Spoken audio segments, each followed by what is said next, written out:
¿Qué tal, amigos? ¿Cómo les va?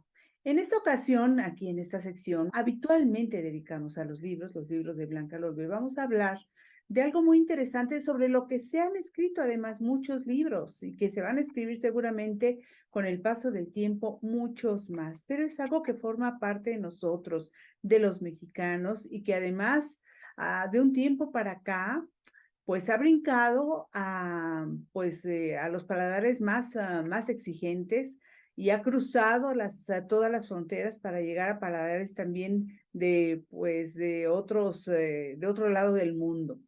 De modo que voy a platicar, o vamos a platicar acerca del mezcal tan mexicano, tan nuestro. Y ustedes están observando nada más ni nada menos que al profesor Luis Fernando Otero Terragrosa. Él es el presidente de la Academia del Mezcal y del Maguey, de la Academia Mexicana del Vino, de la CAF Club del Vino, es perito internacional de la Academia Internacional de Análisis Sensorial de Roma, Italia, y fundador de la Unión Mexicana de Cata y Sommelier, entre muchas otras cosas. No voy a dar todo porque, profesor, se me va todo aquí, ¿verdad? También es creador del tema de neuroenolofisiología, al que me gustaría en unos minutos más dar un espacio, un poquito más adelante platicamos de qué se trata eso, porque la verdad es que desconozco, pero hablemos del mezcal. La bebida, veía yo, que es la bebida artesanal, más auténtica y artesanal que existe en el mundo. Así es, profesor, cuéntenos. En efecto, quedaban todavía dos bebidas con esas características. Antes que nada, perdón, buenas noches a todos ustedes. Un placer y un honor estar con ustedes y en lo poquito que hemos podido andar en esta vida dando lata, poderlo compartir con todos ustedes y sobre todo la alegría del mezcal, que es un orgullo de México. Y en efecto, es un gran orgullo porque nada más el sake japonés Ajá. y el mezcal son de las únicas bebidas que quedan todavía con ese matiz artesanal de bebida auténtica. Ya el sake con los volúmenes que tiene, pues ya es difícil poder lograr una producción artesanal. El mezcal todavía se sigue defendiendo porque las características del mezcal son todavía muchísimo más complejas que cualquier otra bebida. ¿Por qué? A la hora que cortamos un maguey, pues tenemos que esperar de 10 hasta 25 años, dependiendo la variedad, el lugar, el perfil edafológico. Entonces no es algo que esté constantemente eh, replantándose, aunque se replante, pero habrá que volver a esperar. Hay que tener una estrategia de tiempos para lograr un buen mezcal. Claro, todo depende del proceso de destilación, que si se utilizan los equipos modernos de autoclaves y todo ello, pues claro, se va a lograr una cierta calidad, pero se va a perder algo terriblemente enriquecedor: el aroma de nuestro México. Antes de tomar un sorbito de mezcal y sentir a México, de veras, es una pasión, es una alegría, vale la pena. Sin duda alguna. Ahora, el mezcal, por cierto, hay qué tan popular es el industrializado? Le pregunto, y el artesanal. Personalmente yo le diría, si a mí me ofrecen el uno y el otro, yo siempre prefiero el artesanal. He tenido experiencias maravillosas con el artesanal, pero esto supongo que representa problemas y grandes retos en ambos sentidos, sobre todo desde que de unos años para acá el mezcal, lo voy a decir porque así es, se puso de moda. Bueno, es que en realidad, empezando por el tequila, que el tequila es un mezcal, ¿verdad? Okay, Y eso no lo digo yo, lo dice Jorge Negrete y Pedro Infante, que decían, de tequila es el mezcal y del mariachi es el cantar. Ya desde entonces ya tenían bien identificado de qué se trataba. Y el caso es que pues fue pues hasta finales del siglo pasado que empezó a tener un repunte a nivel internacional de calidad, primero el tequila, porque el tequila fue la bebida que de alguna manera se hizo tan popular a nivel mundial, y los americanos todavía más, que desarrollan el famoso cóctel Margarita. Entonces, pues claro, el tequila sumamente popular, pero nadie sabía de qué se trataba o por qué. Pero cuando hubo tantos productores de tequila en el mundo, en Texas había 625, en España 483, en Japón 500 y tantos, que la Organización Mundial de Comercio aprobó y se aceptó que nada más tequila podía ser de origen mexicano. Y ya de aquí dijeron, pues sí, el que se produce en Tamaulipas y el que se produce en Guanajuato y en Michoacán y Jalisco, bueno, y eso se ha tomado como denominación de origen, cosa que no es, porque denominación de origen es algo muy específico de un solo lugar que no se puede repetir en ningún otro. Aquí le estamos llamando tequila al que es de Tamaulipas, que tiene la influencia del Golfo de México, y le estamos llamando tequila al de Jalisco, que tiene las influencias de la Sierra Madre Occidental y del Pacífico. Entonces tienen características diferentes, pero eso no importa. Se logró que tequila es nuestro, es mexicano. Y se empezó a tomar.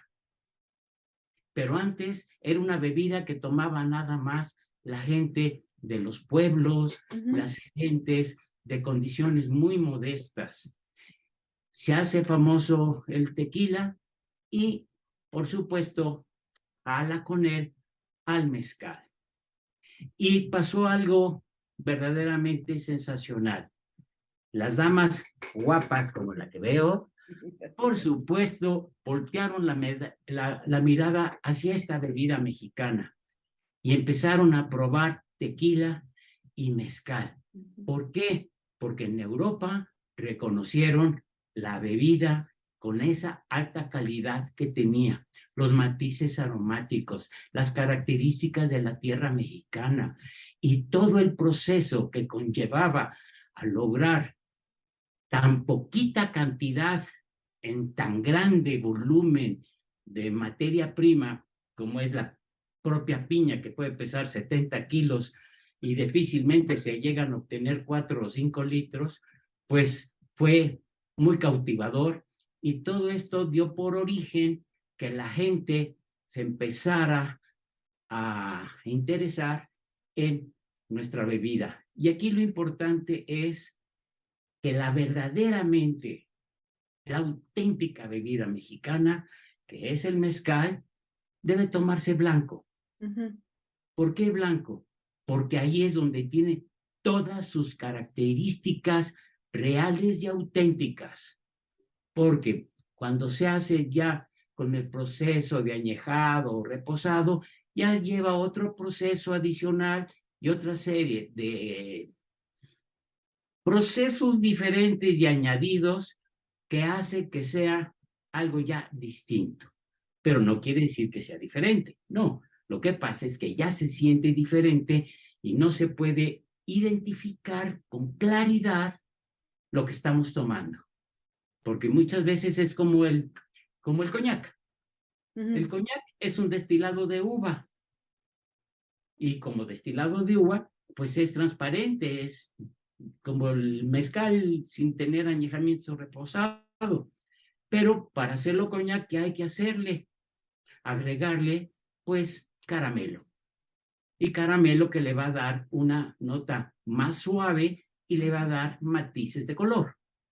Y entre otros procesos de que si va a tener añejamiento en barricas de madera, y la barrica de madera que va a soltar los polisacáridos que contiene la propia madera, le va a ir brindando al contenido matices de color y sobre todo también de sensaciones ácidas. Y eso hace muy atractivo también para disfrutar nuestro mezcal, pero ya tiene características diferentes. Claro, claro, por supuesto.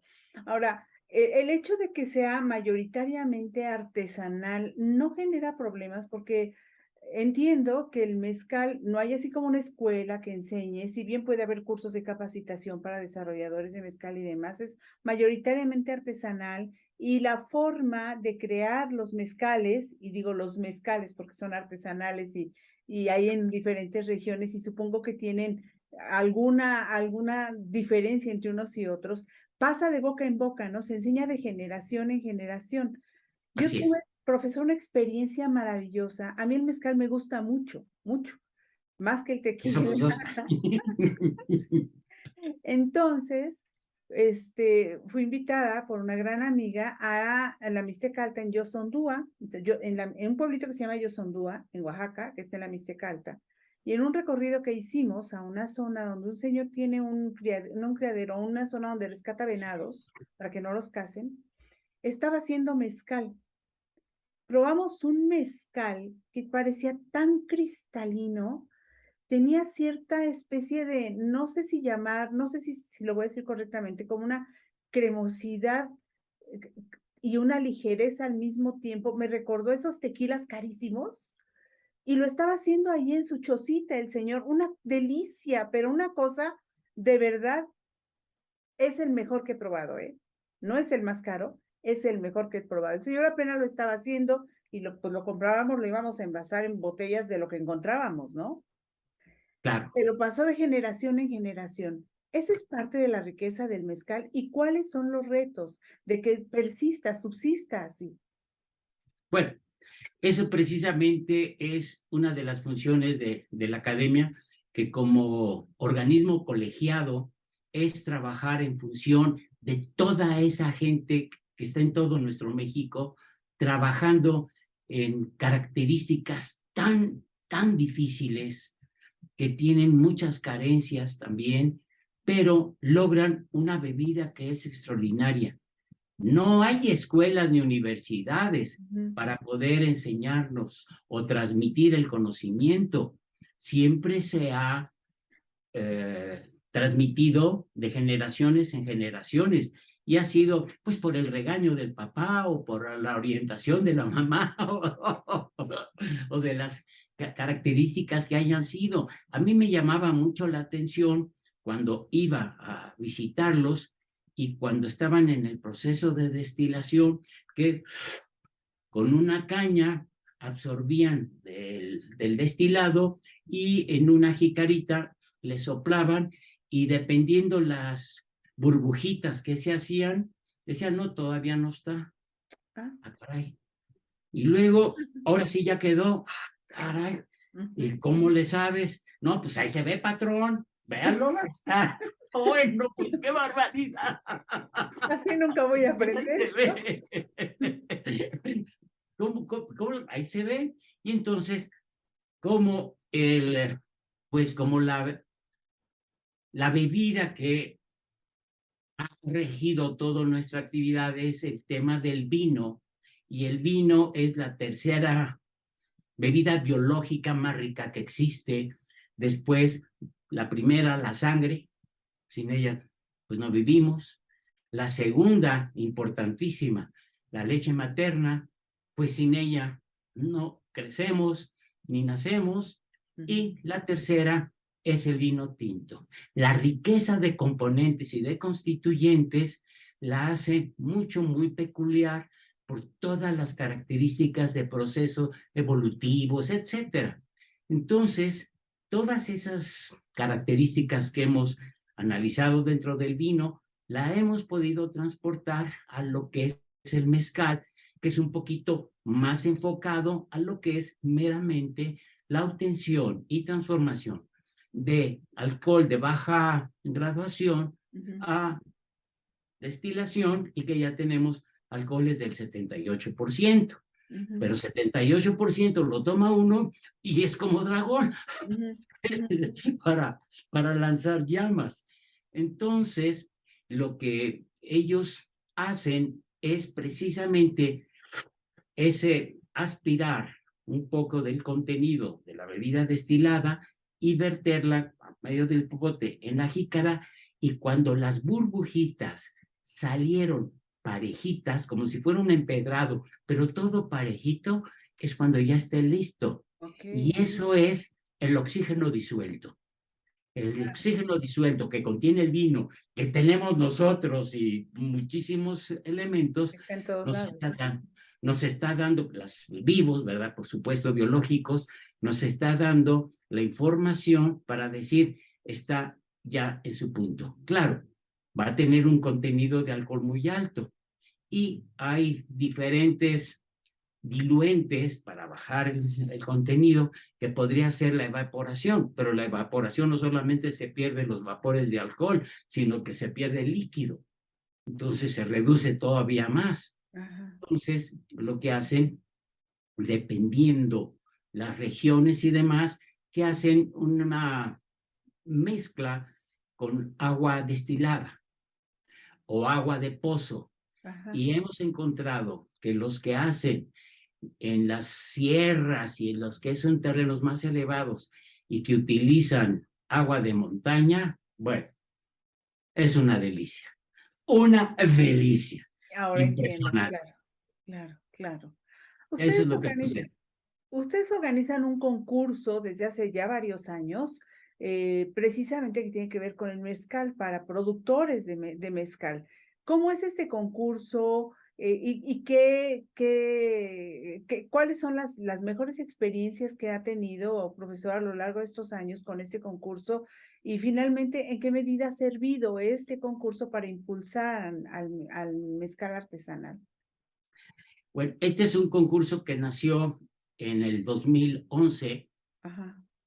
y con la intención de alentar a los maestros mezcaleros que muchas veces quedan ignorados en todos los procesos y el aspecto comercial se vuelve el más importante, siendo que la magia, el trabajo y el esfuerzo lo tienen los maestros mezcaleros. Sí. Y ahí fue donde la academia, con todo lo que los miembros que la conforman, decidieron crear un evento que fuera un, una vitrina, una ventana a los consumidores mexicanos. Es increíble que los mexicanos, la gran mayoría, no sepamos ni siquiera de dónde viene el mezcal. Es Ujú, increíble, es increíble. Y obviamente yo hago mucha referencia al tema de que viene del maguey. ujú, Sin embargo, desde hace pues 10 años tal vez, comercialmente le están dando el nombre de ágave o agave. ujú. Sin embargo, es una palabra griega y en botánica, pues prácticamente todo es en latín. Y lo que sucedió, que ágave en griego significa algo extraordinario, algo fuera de serie, algo muy particular. ¿Por qué?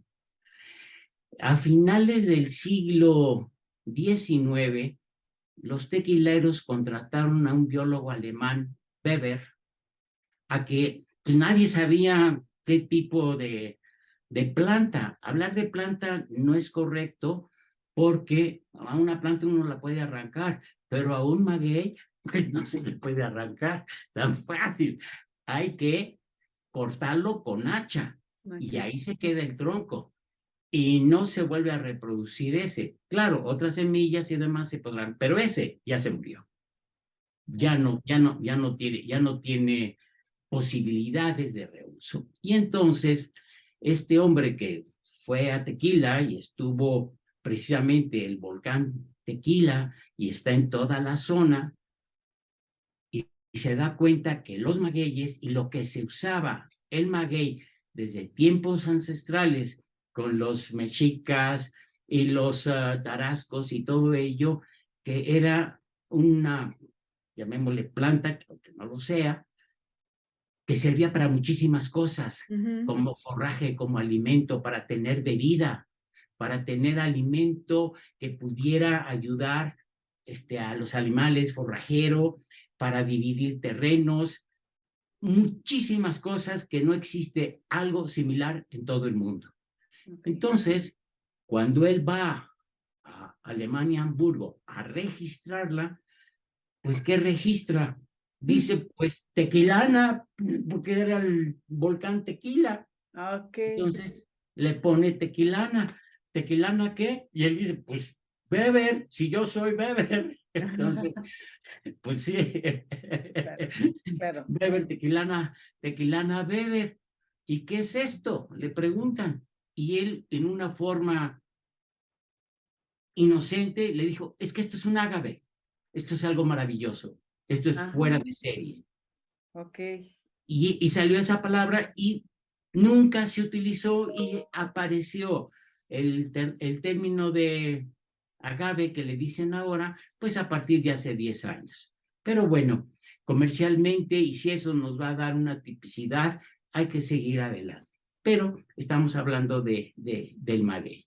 En fin, son las historias, las leyendas que se van dando a través de todo esto. ¿Y qué pasa con nuestros maestros mezcaleros? Nuestros maestros mezcaleros, que es cuando se funda el tema del concurso, es de que como nadie los reconoce, vamos a trabajar por esta gente, hay que ayudarlos, porque realmente es un trabajo el que tienen sus familias, Ujú. las mujeres, los hijos, ellos, de veras, de sacrificio, de lucha contra el clima, contra el propio maguey al cortar, al jimar, que se pueden picar y herir con las espinas, etcétera. Es un trabajo delicado. Y por ello nos decidimos, vamos a darlos a conocer, pero que sean los mezcales, los maestros mezcaleros. Ujú. Y así empezamos y participaron 13 nada más. Hace En el 12 años, 2022, perdón, 12 años, 11 años. sí, Ajá, hace 11 años, porque estamos en el número 11 y estamos entrando al 12º el próximo año, el 2023. ok. Y entonces, de esos 13 que fueron en ese entonces, este año tuvimos a 740. Entonces nos sentimos realmente muy apapachados y que tienen la confianza de el trabajo que estamos haciendo. Ay, yo no quiero hablar mal de otros concursos. Yo soy miembro de la Federación Internacional de Grandes Concursos de Vinos y Destilados y sé qué concursos son buenos y qué concursos son malos. ¿Qué concurso es bueno y por qué? Es depende qué valoren, quiénes es lo que valoran y qué se pretende con lo que se hace. La gran mayoría son de mercadotecnia, de marketing, y es correcto. Aquí, ¿qué queríamos nosotros en la academia? Propulsar el trabajo de nuestra gente, hacer valer a nuestra gente. ¿Y qué fue lo que obtuvimos? Algo mucho, muy, muy significativo. La gente tiene una gran confianza en el trabajo que estamos haciendo. ¿Por qué? Ujú. Porque les pedimos a los que se inscriben, nada más podemos hacer evaluación de mezcales blancos Claro. o jóvenes, como le quieran llamar, porque es la única forma realmente de poder identificar el proceso de elaboración que fue auténtico, verdadero y bien hecho. Ya cuando tienen añadidos de algo más, ya hay algunas distracciones que se pierde la huella. Por ello, nosotros lo que les pedimos es, nos mandan la muestra y hacemos, antes de cualquier otra cosa, un análisis químico. Un análisis químico para ver que las características, nosotros yo le llamo que es el análisis de embarazo. ¿Por qué de embarazo? O estás embarazado o no estás embarazado. Sí, claro, claro. No se puede estar a O medias. tiene calidad o no tiene Claro, calidad. claro, No es de que sí un poquito, no, o sí o no, claro. definitivamente. Ajá. Entonces, con este objeto, a los que tienen calidad óptima por análisis químico, vamos a pasar a la siguiente etapa, que es cómo la gente siente las características de ese mezcal. Ujú. Ya no se trata de que venga ningún sabio a perdonarle la vida al trabajo de la gente que esté en el campo cuando en su vida ha pasado un día en un magueyal, por ejemplo. Entonces, ¿cómo puede opinar? ¿Cómo se puede atrever una persona que está sentada en un lugar opinar sobre el trabajo de los demás. Ujú. Pues se vuelve muy difícil, pero sí puede opinar de una cosa, si le gusta o si no le gusta. Claro. Y entonces aquí es lo que pudimos hacer algo muy interesante, porque tenemos un modelo matemático para poder hacer la distinción de tendencias gustativas y las desviaciones estándar conforme a qué cosa. Algo interesantísimo. Comparar los gustos con los gustos que están definidos por las 9 regiones gastronómicas de México, gustativamente hablando. Ujú. ¿Por qué? La gente de Sonora no tiene las mismas preferencias ni gustos que las de Yucatán, Claro.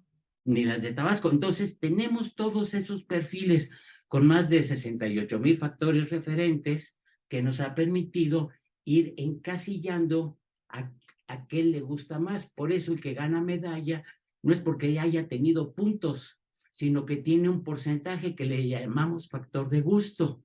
Claro. Okey, el Por, que más gusta es el que gana. mientras más porcentaje de gusto tienes, que más va a gustar, y se Claro. gusta a los mexicanos, les va a gustar a los extranjeros. Y aquí pasa algo interesantísimo, que cuando nosotros estamos haciendo la selección de jurado, porque es una convocatoria pública, Ujú. abierta, cualquiera puede participar. Muchos dicen, ay, es que yo no sé nada de mezcal, pero sí sabes lo que te gusta o no te gusta, ay, eso sí, Claro. pues de eso se trata. Sí nos interesa a nosotros muchísimo la intensidad de lo que sienten. Entonces, sí buscamos, parece mentira, buscamos congruencia y honestidad. Y Claro. nos cuesta un trabajo horrible. Sí, sí, bueno. Nos cuesta un trabajo horrible. Ya sé, son 2 características muy complicadas. Profesor, ¿qué obtiene, aparte de una medalla, el que gana o los que ganan? Lo que nosotros tratamos de hacer es apoyarlos Mm, para que la gente los vaya a conocer, y okey, nosotros ya somos los que garantizamos ante los consumidores las características de ese producto. o Por sea, eso todos los mezcales llevan un sello de la academia con los teléfonos de la academia para cualquier duda, cualquier detalle que hayan encontrado del mezcal, se refieran a nosotros, ni siquiera al restaurante o a la tienda, ni inclusive al mismo productor, porque el propio productor muchas veces no sabe ni qué decir, dice, pues yo lo claro, hice claro, y lo hice muy bien. claro. Nosotros explicamos, orientamos a la gente, porque la gente aquí lo tomamos a veces como pues las películas mexicanas de, como dicen los gringos, del shot, de un solo trago. No, no, no, no, no. No, Se debe de tomar, como pusimos, que a mí me permitió entrar a la Academia Internacional del Vino en Suiza, con la técnica de cata de beso. Entonces siempre les hago la broma, como es la técnica de cata de beso, escojan a su pareja. Entonces se quedan viendo como diciendo, ¿de qué se trata? Y es que es muy importante, que es el tema que tenemos ahí de la neuroenofisiología, que qué es qué lo bueno que que la toca. pasa, que qué es lo que pasa con el posicionamiento de los labios, con Ah, el posicionamiento de la lengua, el momento de respirar por el pasaje retronasal. Todas esas características les dan una cualidad diferente a cada sorbo de mezcal que pudiéramos tomar. Por ejemplo, muchos que toman mezcal en jícara no sabe lo mismo si lo tomamos por donde está el peciolo o que si lo tomamos de la parte más ancha. claro, Sabe diferente. Las claro, sensaciones son diferentes, sí, dependiendo del flujo y con los botones gustativos y todas esas, pues, estimulantes fisiológicos van a crear en el aparato mental, pues, una serie de recuerdos. ¿Por qué? Los olores, pues sí, los percibimos aquí, pero ¿en dónde se quedan? Aquí, la memoria. Sí, aquí, en la memoria. ¿Cuántas veces hemos comido algo que nos llamó mucho la atención y nos preguntan, oye, ¿ayer a dónde fuiste a comer? No, hombre, fui a un lugar que estaba buenísimo. Todavía me saboreo la comida. Sí, todavía me ¿Lo acuerdo. hemos dicho alguna vez? Sí, pues claro. Bueno, Sí, ¿verdad? me pasó ahorita a mí con el mezcal que le digo que probé, que nos lo dieron a probar en unos vasitos pequeñitos, entonces no le quedaba a uno más que hacer esto. Sí, claro, sí, Así, el beso. claro. Y Exactamente. entonces entra perfilado sobre la lengua. Sí. Todos los botones gustativos, en lugar de verse invadidos y Ujú. rebosados, quedan perfilados y se puede ir poco a poco dando una percepción rítmica al estímulo. Y Claro. eso va dando características diferentes en las apreciaciones. Por ello es que nos hemos aventurado mucho en este tema y creemos que hemos tenido un gran éxito. Yo doy clases en la Universidad de Heidelberg en Alemania y se han quedado bastante sorprendidos de que en México tengamos tanto avanzado en este tipo de temas. Lo que Claro. no saben es que no todos, pero ya se están sumando Poco para a que poco. vayan transmitiendo esta enseñanza, es lo que queremos. Claro, y cuidar nuestro maguey, que es, que es tan rico en tantas cosas y que nos proporciona tantas cosas. Sí, sí, sí, Hay sí. una cosa importantísima, de la pregunta que me hizo anteriormente sobre en qué ayudamos, Ujú. ayudamos mucho también a que puedan exportar los Ah, ok. maestros mezcaleros. En España tenemos una oficina de la academia porque muchas empresas han estado vendiendo mezcal en Europa y están teniendo como entrada a España. Y la calidad de los mezcales que andan por allá, la verdad, muy triste, Mm, muy triste. mm. Y los restauranteros dicen, oye, ¿por qué no hacemos el concurso del mezcal aquí en España? Ujú. No, ¿a quiénes quieres tú que valoremos aquí? No, pues a los mezcales aquí de los restaurantes que no están tan buenos. Ah, Digo, le digo, no podemos hacer eso, porque si los hacemos aquí, tú mismo te vas a hacer el harakiri. claro, ¿Por qué? ¿Cómo es de que estás viendo que no es un buen mezcal y lo estás vendiendo ahí? sí. No te conviene, mejor vamos con calma. Sí, Es un proceso que va llevando diferentes momentos, diferentes estrategias y hay que entender que nuestros maestros mezcaleros, pues la posición económica a veces no es muy solvente y hay que apoyarlos. claro. Y hemos encontrado, por ejemplo, en Casa México, en Madrid, que nos ha dado un gran apoyo para poder hacer cosas más interesantes en favor de los maestros mezcaleros. Qué bueno, Dije, ya tenemos el apoyo, pero hay que estructurar el plan. claro. Y el plan no debe de ser para un mes, ni un año, ni 5 años. Tenemos que estar pensando mínimo, para 20 años y en adelante, para crear realmente nuestra posición de mexicanos, de una bebida que es inigualable, no hay manera, Única, única en el mundo y que se mantenga. claro. Y afortunadamente hay muy buenos ojos, muy buen apoyo y creemos que vamos a poder lograr todo esto, pues siguiendo el ritmo que debe de ser, porque muchas veces por querer correr y no haber aprendido a caminar, a lo mejor nos tropezamos. Mejor vamos despacio. Sí, yo le quiero agradecer, profesor, que haya conversado con la audiencia del Equipazo Informativo sobre este tema tan interesante. Podríamos hacer una segunda y una tercera parte hablando del mezcal, seguro. Ojalá tengamos la oportunidad de volver a conversar sobre un tema tan apasionante y hablaríamos, por ejemplo, de las muchas otras virtudes que tiene nuestro querido maguey, ¿no? Muchísimas Claro, gracias, profesor Luis Fernando Otero Torregrosa. Muchas gracias. Ha sido un honor conocerlo y platicar con usted. muy agradecido yo y darme la oportunidad de transmitir esa pasión que sentimos por nuestro México. Eso. Que lo tengamos todos.